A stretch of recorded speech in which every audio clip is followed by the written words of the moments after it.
Hi, I'm Rick and welcome back to another one of my videos. Normally I'm always talking about the past, but this one's a little bit different. This is about my past and growing up in Ashton Upon Mersey.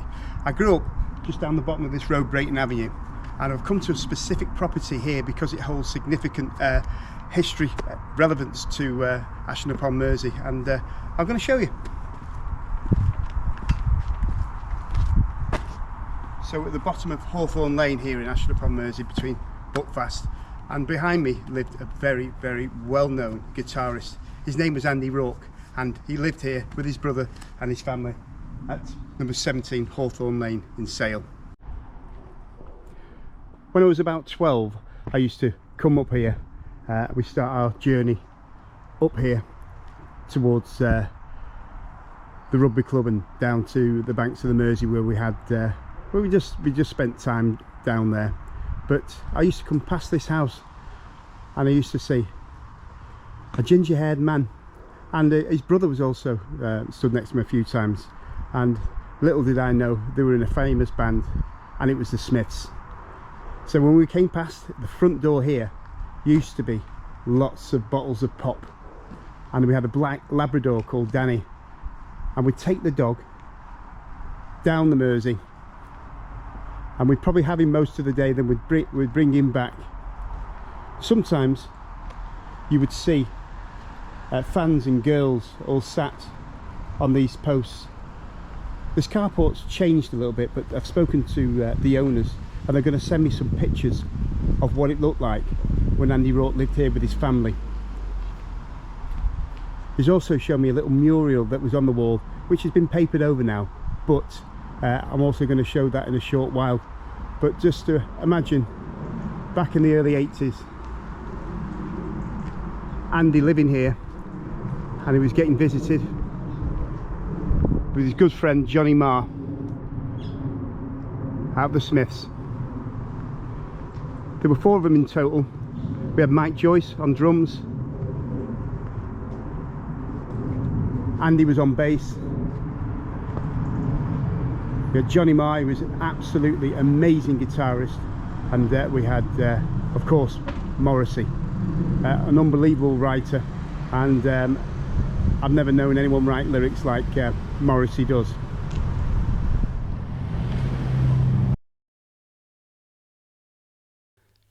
Andy's musical beginnings started at the age of 7. Rourke received an acoustic guitar from his parents. This early gift sparked his musical interest, and by the age of 11 he'd met Johnny Marr, then Johnny Mayer, at St Augustine's Grammar School in Charleston. The two discovered a mutual love of music and spent lunchtimes breaks jamming together. It was during this time that Rourke transitioned from a guitar to a bass player, a change that would define his career forever.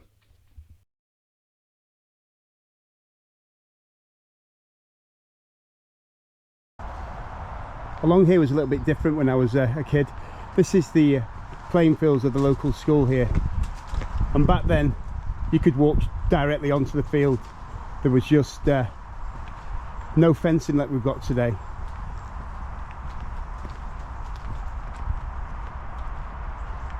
And the vision that Andy would have had when he was here was a little bit different.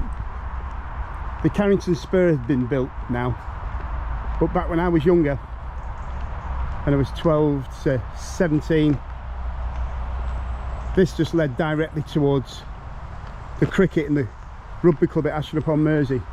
And just to the right here, these were just open fields. They had cattle in, horses,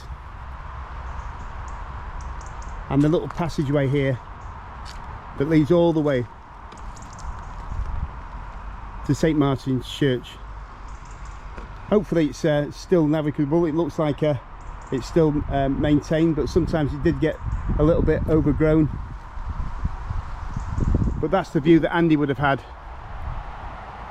when he was younger. So it's quite a quiet end of Sale.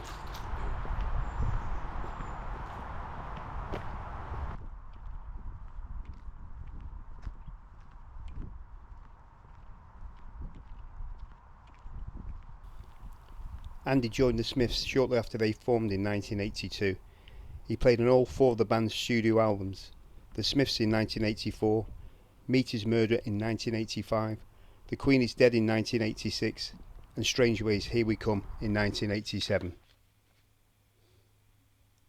His bass lines were unusually melodic for the era, and often considered a secret weapon behind the band's unique sound. For example, the bass line on Barbarism Begins at Home is often cited as one of the finest in alternative rock, and this happened here in Ashton Upon Mersey. The owners of the property now have given me 2 photographs of the time when Andy and his family lived here. I would personally like to thank them for being so welcoming and helpful. Andy would sometimes play on the top of his carport in front of us. I wonder what the neighbours thought, and if anyone remembers, please put it in the comments box below. I'd love to have been there myself. This is a piece of artwork on the wall of the Rourke family home. It has since been covered over, but would have meant something at the time. If anyone's got any ideas what it could be, please could you share it with us and put it in the comments section. Andy moved out of Hawthorn Lane in the late 80s and didn't leave a forwarding address, but I'm sure someone will know and add to this story.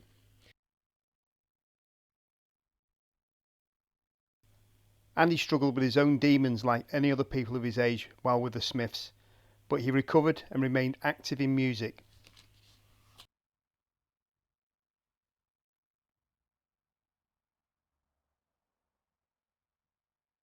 Andy sadly passed away in 2003 from pancreatic cancer and resides here in Southern Cemetery in Manchester.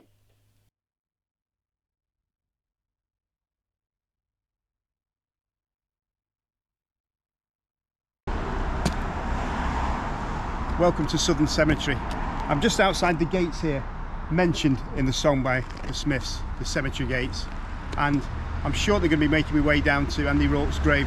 It's a journey I didn't want to make. I wanted to meet him again in real life when I was older and talk about his experiences with the Smiths, but unfortunately that's never going to happen.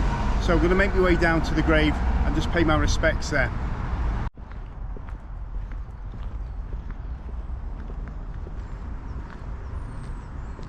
This is a really well maintained cemetery. It's massive.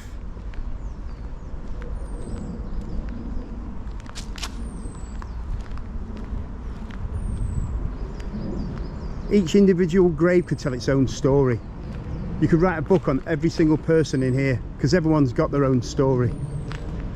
And the lines of one of his songs, all those people, all those lives, where are they now?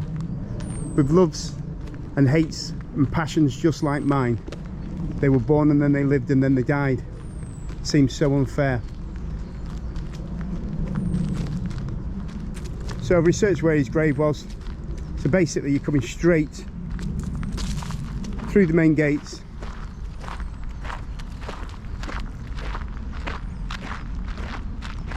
and I'm looking for Holly Avenue, but looking at some of these impressive graves. John Henry Davis of Bramall Hall, he must have been a very rich man. So I can see Holly Avenue in front of me now, and I believe it's just to the left.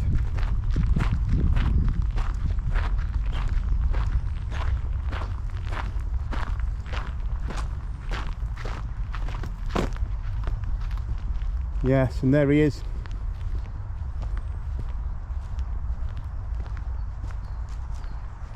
Good morning, Andy.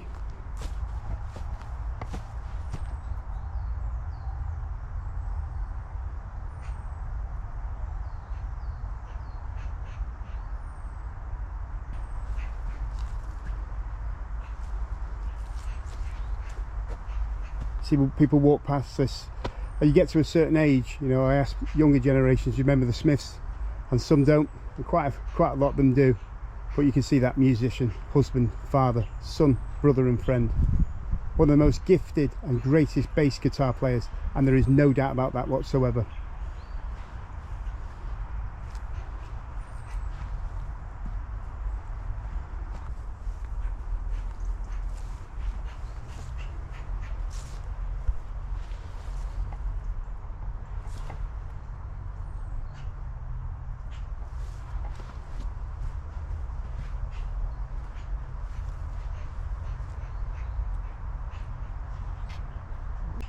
I'd like to thank you, Andy, for your contribution in the band and for your excellent bass playing and what you did after the band as well. And in one of the lyrics of the songs, there's a light that never goes out.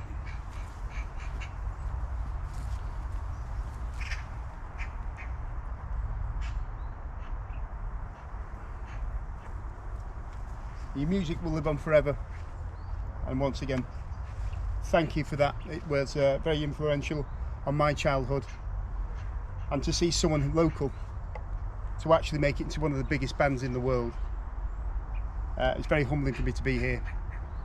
But you died so young. Thank you again, Andy.